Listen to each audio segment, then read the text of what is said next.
My name is James Gray. I'm an actor, performer, choreographer, dancer, director, writer, teacher, an all-round theatrician. And a large part of my work is trying to figure out just what the hell is it all about. Now, don't you recall that every decade has a fashion identity?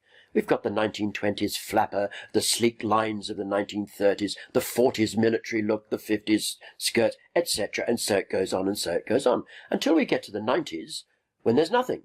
It's just a free-for-all. We've thrown all the rules out the window. Yes, let's wear polka dots and stripes. Doesn't matter what we look like, we're just being ourselves. Okay, right, fine. Remember, Vivienne Westwood, Dame Vivienne as she is now, had this thing with tartan. Nobody looks good in tartan. Blankets don't look good in tartan. Presumably, she had a job lot that she wanted to clear. Dear, oh dear. But women will wear anything if you tell them it's fashion. And today, how many times do you see great, big, white, wobbly, flappy, cellulite buttocks wobbling down the street, squashed into tiny little shorts right up their charisma, and you think, what's that all about? They don't look good, they clearly don't have mirrors in their house, but they're fashionable, and that's the most important thing. And unfortunately, it hits the young, where they least can take it. You know, they've got no sense of humour about themselves, they take it all very seriously, and yet they set themselves up to look like a clown. Well, that's what fashion is all about. And you wonder who is setting the agenda. Is it a magazine editor whose loyalties are more with their advertisers than the well-being of women? Or who is setting the agenda? What starts something off to be fashionable? Fashion is indeed very important in our lives. Look around us. We're buying a lifestyle when we're buying fashion. We're not just covering up our nipples. We are buying into something that we want to be a part of. But really, some of the things you want to be a part of, you've got to wonder, do you really want to be a part of it? Some awful things going on out there. But if someone comes up to you and says, gee, I like your shirt, you've failed. That means that the clothes are wearing you. If someone says, oh, gee, you're looking good today, that's better. That's what we're after.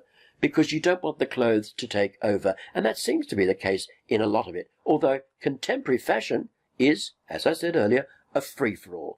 Anything goes. Fat ass and built like a truck driver? Well, squash it into those tiny shorts. Good God, short, 5 foot tall? Well, wear those long flowing gowns dragging on the floor. It doesn't matter because remember, you gotta be fashionable. Look like a pig? Never mind, you're fashionable. That's what it's all about. And you have to really wonder what's going on here. Many, many years ago, well, not so many years ago, a women's magazine in Australia decided to feature on its cover a model without makeup. God forbid, a woman without makeup. She didn't really look any different. She was in her mid-30s, perfectly ordinary, nice-looking woman. You pass it on the newsstands and you think, okay, there's a woman on the cover. Nobody thought anything different of it.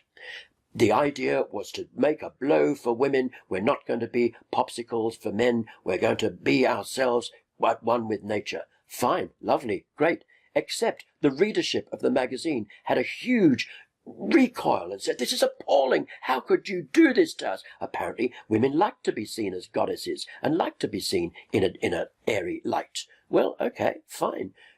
Are we equal? Are we not? Presumably we have equality these days. Only in some areas, it appears.